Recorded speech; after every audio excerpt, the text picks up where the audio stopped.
아담에게 먹으라 하신 각종 나무 6번째 시간입니다. 오늘 본문 말씀은 누가복음 13장 6절에서 9절의 말씀입니다. 다 같이 성경을 펴시고 말씀을 상고해 보도록 하겠습니다. 이에 비유로 말씀하시되 한 사람이 포도원에 무화과나무를 심은 것이 있더니 와서 그 열매를 구하였으나 얻지 못한지라. 과연 과원지기에게 이르되 내가 3년을 와서 무화과 나무에 실과를 구하되 얻지 못하니 찍어버리리라. 어찌 땅만 버리느냐. 대답하여 가로되 주인이 금년에는 그대로 두소서. 내가 두릅하고 거름을 줄이니 이후에 만일 실과가 열면 이언이와 그렇지 않으면 찍어버리소서 하였다 하시니라. 오늘 제목은 포도나무에 심기운 무화과나무라는 제목입니다. 오늘 포도나무에 심은 것이 무화과나무인데 그 열매를 얻지 못한지라 이렇게 말씀을 하고 있습니다. 여러분, 포도나무에 심은 무화과나무, 결국 이 말씀은 솔로몬이 왕상 4장 25절에서 솔로몬은 포도나무 아래와 무화과나무 아래에서 안연히 살더라는 말씀을 하셨습니다. 결국 평강의 왕 솔로몬은 포도나무 아래와 무화과나무 아래에 대한 것을 동일시하고 있습니다. 여기에 한 사람이 포도원에 무화과나무를 심었더니 그 열매를 보고자 했다고 말씀을 기록하고 있습니다. 결국 하나님은 포도원에 무화과나무를 심었다 이렇게 말씀을 하시는 것을 볼 때 에덴 동산에서 처음 나타난 무화과나무가 에덴 동산 안에 있었다는 것을 말씀을 하고 있는 것이죠. 결국 이 포도원은 하나님의 동산이라는 것입니다. 결국 이 하나님의 동산에 무화과나무를 심고 열매를 구하고 있다는 것입니다. 결국 하나님은 아담을 에덴 동산에 두고 무화과나무를 통하여서 열매를 맺기를 원하셨다는 것입니다. 그래서 창세기 2장 15, 17절에는 아담에게 이르시기를 에덴 동산에서 각종 나무는 네가 임으로 먹을 수 있으나 선악을 알게 하는 나무는 너는 먹으면 안 된다고 했던 것입니다. 그 나무의 열매를 먹으면 너는 정령 죽으리라고 했던 것이죠. 각종 나무는 이물을 먹어도 된다고 했습니다. 이물을 먹어도 죽지 아니하리라고 말씀을 하셨습니다. 그런데 아담이 범죄하고 스스로 자기의 부끄러운 것을 가리운 나무가 무화과나무였다는 것을 말씀하고 있습니다. 그럼 에덴 동산에서 무화과나무가 있었으므로 아담이 치마를 만들어 입을 수 있었던 것이 아닌가 합니다. 시편 32장 1절에 허물의 사함을 얻고 그 죄의 가리움을 입는 자가 복이 있다고 했습니다. 아담은 허물이 많은 자입니다. 죄를 짓해 사망이 오는 죄를 지었습니다. 그런데 무화과나무 잎으로 치마를 둘러 임으로 부끄러운 것을 가려서 복을 받은 자가 되었다는 것인데, 그럼 이 무화과나무의 기능이 무엇이었을까? 이것을 깊이 생각을 해보아야 된다는 것이죠. 나다네엘이 무화과나무 아래에 있었으므로 빌립을 통하여 예수 앞에 오도록 하나님께서 이끌어 주신 무화과나무 아래에 있었던 나다네엘을 볼 때 나다네엘은 무화과나무 아래에서 열매를 맺는 자가 되었다는 것이고, 아담은 에덴 동산에서 죄를 범함으로 무화과나무 잎으로 치마를 둘러 부끄러운 것을 가렸다고 얘기를 했습니다. 그렇다면 아담이 범죄한 것은 사망을 스스로 취하는 범죄였습니다. 그러면 이 범죄는 무화과나무로 부끄러운 것을 가렸다고 얘기를 한다면 무화과나무의 속성은 바로 죄로 말미암아 부끄러운 것으로 자기를 스스로 씻게 하는 율법나무와 같은 속성을 가지고 있다는 것이죠. 결국 무화과나무 아래 있었던 나다네일이 주님을 만나면서 내가 너를 무화과 나무 아래서 보았다 하므로 당신은 하나님의 아들이요 이스라엘의 임금이로소이다 이렇게 말을 한 나다네일을 볼 때 나다네일은 성경에 능한 자고 선지자들의 말씀을 귀담아 마음에 두었던 자입니다. 그러니 무화과 얘기가 나오니까 당신은 하나님의 아들이요 그리스도 하나님이 이스라엘의 임금이라고 말을 하고 있는 것입니다. 여러분, 사도 바울이 깨닫기를 갈라디아 3장 23절에 믿음이 오기 전에 율법 아래 매인 바 되고 계시될 믿음의 때까지 갇혔느니라 이렇게 말씀을 했습니다. 결국 믿음은 예수 그리스도요. 그 믿음이 올 때까지 유대 모든 백성은 율법 아래 갇혀야만 됩니다. 율법은 로마 3장 20절에 죄를 깨닫게 하는 거라고 했습니다. 결국 율법 아래 갇혀서 죄를 깨닫고 죄를 버리고 그러면 죄 없는 예수 그리스도를 만날 수 있어서 생명을 얻게 된다는 것이죠. 그런데 이스라엘 백성은 율법 아래 갇히지 아니하고 율법을 도리어 잘못 사용하다가 결국 율법으로 말미암아 그들은 죄를 범하는 자가 되어서 결국 유리하는 백성이 되고 말았던 것이 우리의 교훈이 되어야 되고 결국 나다네일만 무화과 나무 아래 그 아래서 죄를 씻고 죄 없는 예수 그리스도를 만나게 되었으므로 이 사건을 보면서 우리는 믿음의 교훈을 단단히 받아야 될 것입니다. 모든 사람은 무화과 나무 아래에서 자기의 부끄러운 모든 죄를 씻고 죄 없는 이가 오실 때까지 그 일을 해야만 된다는 것입니다. 그래야 천사 같은 빌립을 보내서 이끌림 받아 주께로 간다는 것이죠. 여러분, 요한복음 15장 1절에 예수께서 말씀하시기를 나는 참 포도나무요 내 아버지는 농부다 이렇게 말씀을 하셨습니다. 이 무화과 나무는 포도원에 심기운 나무라고 그랬습니다. 그런데 솔로몬이 이 포도나무 아래와 무화과 나무 아래를 동일시하고 있다는 거죠. 예수님은 비록 육신의 옷을 입었으나 하나님의 아들로 오셨으나 그분은 근본 하나님이십니다. 그래서 솔로몬은 결국 유대 백성들에게 율법과 같은 기능을 하는 무화과 나무 아래에 있어야 예수 그리스도께서 오시면 포도나무 아래서 생명을 얻을 수 있게 된다는 것을 솔로몬은 증거하고 있는 거죠. 그래서 솔로몬은 왕상 4장 25절에 포도나무 아래와 무화과 나무 아래를 동일하게 여기고 있다는 얘기를 말씀을 기록해 놓고 있는 것입니다. 결국 포도원은 하나님의 동산 에덴 동산과 같은 격의 표현이지요. 비유라는 것입니다. 결국 에덴 동산에 심기워진 각종 나무는 무화과 나무가 있고 결국 포도나무도 있었음을 말을 해주는 것입니다. 에덴 동산은 하나님의 동산이기 때문에 그렇습니다. 그 포도나무를 에덴 동산에 심고 포도원에 심었는데 유대 백성들은 포도 열매를 맺혀야 될 백성이고 이스라엘 백성 전체는 무화과 나무 아래서 무화과의 열매를 맺히고 있어야 될 백성입니다. 그런데 이스라엘 백성은 예레미야의 애통하는 소리를 들어야만 했습니다. 예레미야 2장 21절에는 순전한 참 종자 곧 귀한 포도나무를 이스라엘에게 심었더니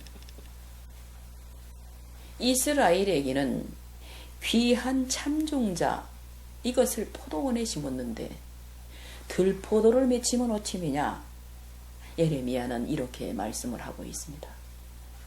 또 이사야 선지자는 이사야 5장 2절에 하나님은 이스라엘 땅에 극상품 포도나무를 심었는데 들포도를 맺힘은 어찌미냐 이렇게 얘기합니다. 결국 포도나무는 참 종자는 예수 그리스도에게 붙어서 그 진액을 먹은 열매가 참 포도나무의 열매가 될 것이고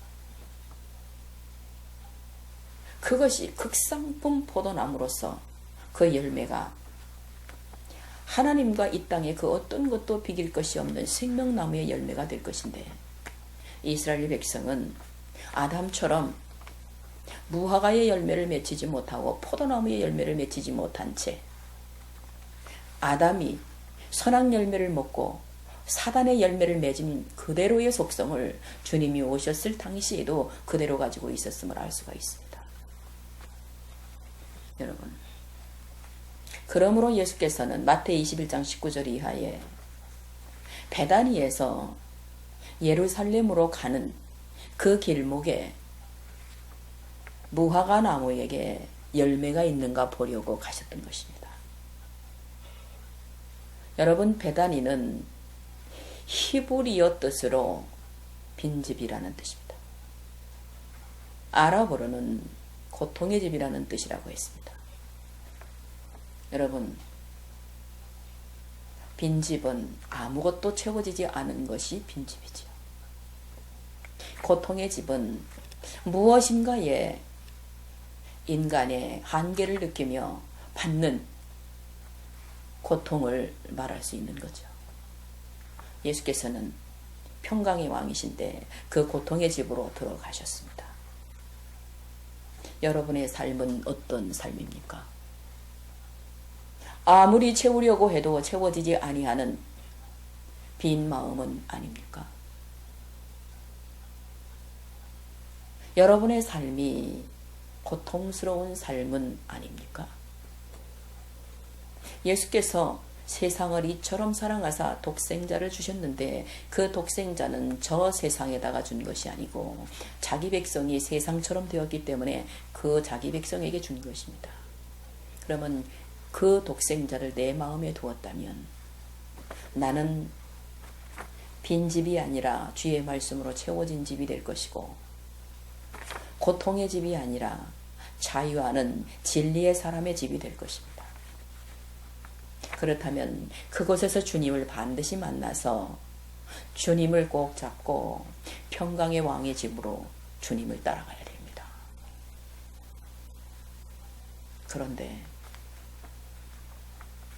유대인들처럼 빈집에서 평강의 집 사이에서 왔다 갔다 하면서 정함이 없는 것처럼 그 길목에 있는 무화과 나무처럼 열매 없는 나무가 되어서 저주받는 것처럼 그런 모습을 하고 있다면 열매 없는 백성은 저주를 받고 만다는 것이죠. 여러분, 고통의 집, 빈민의 집 이런 삶을 이제는 청산하고 평강의 왕이 거하시는 준비되신 그곳으로 주님을 따라가야 합니다. 이것을 평강의 왕 솔로몬은 포도나무 아래에서 무화과 나무 아래에서 안연히 살리라고 말씀하신 것이 응하여지는 순간이라고 하는 것을 우리는 알아야 할 것입니다. 여러분, 이 포도원의 심기운 무화과 나무라고 하시기 때문에 우리는 믿음을 가지고 무화과 나무의 속성과 포도나무의 속성을 잘 알아야 될 것입니다. 무화과 나무는 단맛을 내는 것이죠. 여러분, 포도나무의 열매는 그 속성이 나무에 붙어 있는 것이 속성입니다. 포도나무의 열매는 태풍이 불어도 그 나무에서 그 가지에서 떨어지지 않습니다. 그것이 포도나무 열매의 속성. 근데 열매가 되지 못하고 들포도가 되었던 이방포도가 되었던 것은 환란이 오면 이방포도는 땅에 떨어져 생명의 가치를 버리게 되고 들포도는 여러분 두말할 것 없이 가치 없는 생명 없는 것이 되고 말 것이라는 것이죠. 예레미야 선지자와 이사야 선지자가 이토록 열매에 관한 말씀을 하셨던 것은 곧 우리들에게 하시는 말씀이 될 것이며, 참으로 사도행전 17장 32절에서 하나님이 정하신 사람으로 인하여 공의로 심판할 때가 이르기 전에 예레미야 선지자, 이사야 선지자는 반드시 열매 맺는 백성으로 남아 있어야 한다는 것을 말씀하고 있는 것입니다. 유대 백성은 주님이 그토록 말씀을 했지만, 무화과 나무를 저주하면서까지 유대 백성을 깨우쳐 주셨지만, 유대 백성은 기어코 주께서 유월절 제사를 먹도록 했습니다. 여러분, 무화과 나무가 저주를 받은 것은 무화과 나무가 무슨 죄가 있습니까? 죄 있는 인간들이 주의 말씀으로 거듭나지 못하고 열매되지 못하기 때문에 대신 무화과 나무가 저주를 받은 거 아닙니까? 죄는 사람이 짓고 저주는 무화과 나무가 받았다는 거죠. 이것을 성경적으로 얘기한다면 구약에는 피제사를 드렸습니다. 결국 죄는 인간이 짓고 죄 없는 짐승들이 제물되어 피를 흘리는 이런 사건을 보인 것이죠. 이제 우리들에게도 무화과 나무 아래에서 예수께로 간 나다네일의 교훈을 정말 가슴에 두고 마지막 때를 열매 맺는 백성으로 가야 한다는 것을 잊지 말아야 될 것입니다. 여러분, 성경에서 어떤 사건이든 예수를 증거하지 않는 사건이 없습니다. 지금 나다네일을 예수께로 이끌어 가고자 하는 전도자 빌립 역시 하나님께서 빌립을 나다네일에게 보내주셨으므로 그가 나다네일이 빌립을 따라 예수께로 간 겁니다. 나다네일이 무화과 나무 아래 있지 않았으면 하나님은 천사 같은 빌립을 나다니엘에게 보낼 수 없습니다. 그가 무화과 나무 아래서 자기의 죄를 씻고 부끄러운 것을 버리고 계시될 때를 기다리고 있었기 때문에 하나님은 천사 같은 빌립을 보내어 그를 이끌어 가신 것입니다. 그렇다면 오늘날 우리도 마찬가지지요. 우리가 예수 앞에 가는 것은 바로 무화과 나무 아래서 자신을 씻는 일밖에 없습니다. 이제 주님은 구약에는 무화과 나무 아래 있어야만 되었던 유대인들에게 열매를 보지 못하고 나다네엘에게 열매를 거두어 제자되게 하신 것처럼 오늘날은 주께서 죽으시고 부활하셔서 이제 육신의 옷을 벗으셨습니다. 그렇다면 우리는 이제 포도나무 아래에서 포도즙 예수 그리스도의 피를 마시고 이 안에 들어있는 모든 죄를 버리고 주님이 말씀으로 오셔서 가나의 혼인잔치 요한복음 2장 12절 이하에 두세 톤 뜨는 돌항아리에 하인들이 떠다붙는 물이 아구까지 참으로 포도주가 되었던 그 단계까지 우리는 말씀으로 말미암아 열매를 맺어야만 나다네일 같은 복을 받을 수 있다는 것입니다. 나다네일은 아담이 범죄하고 자기의 부끄러움 가렸던 무화과 나무의 뜻을 알았기 때문에 무화과 나무 아래에서 교훈을 얻은 자입니다. 다른 데로 이탈하여 가지 않았습니다. 여러분, 오늘날은 포도나무 아래에서 잘 양육받는 자가 되어서 그 어떤 사랑나무같이 먹음직하고 보감직하고 지혜롭게 탐스럽게 할 어떤 것이 보여져도 다 버리는 지혜를 받아야 될 것입니다. 그러므로 말미암아 유월절 제사 때 흘리신 그 피가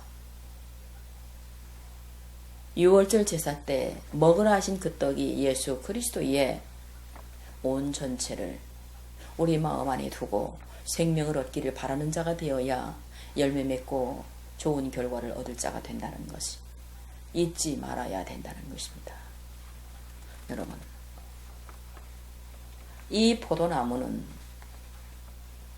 이 무화과 나무는 하나님의 동산에 심어졌던 나무입니다. 이것을 신명기 8장 1절에서 8절을 보게 되면 이 무화과 나무의 소산지는 가나안이라고 그랬습니다. 여러분, 이 무화과 나무가 나는 소산지는 가나안이라고 그랬는데, 여러분, 가나안 안에는 포도나무, 석류나무, 감람나무가 있고 꿀이 있다고 얘기를 하고 있습니다. 그러면 하나님께서, 하나님의 동산은 보이는 에덴 동산을 말하는 것이 아니고 보이지 아니하는 인간 마음 동산에 하나님이 거하시는 동산이 될 수 있도록 나의 소산은 포도나무가 되어야 되고 석류나무, 감람나무가 되어야 결국 열매 맺는 백성이 될 수 있다는 것을 가르치는 거죠. 여러분이 사랑하는 가나안 땅에 무화과 나무의 소산지가 됐다면 이제 의미적으로 영적으로 깨달을 때가 되었다는 것입니다. 여러분 가나안 땅 잘 아시죠? 여러분이 가나안 땅을 아브라함에게 허락했습니다. 믿음의 조상 아브라함을 왜 가나안 땅에 보냈는가를 알아야 할 것입니다.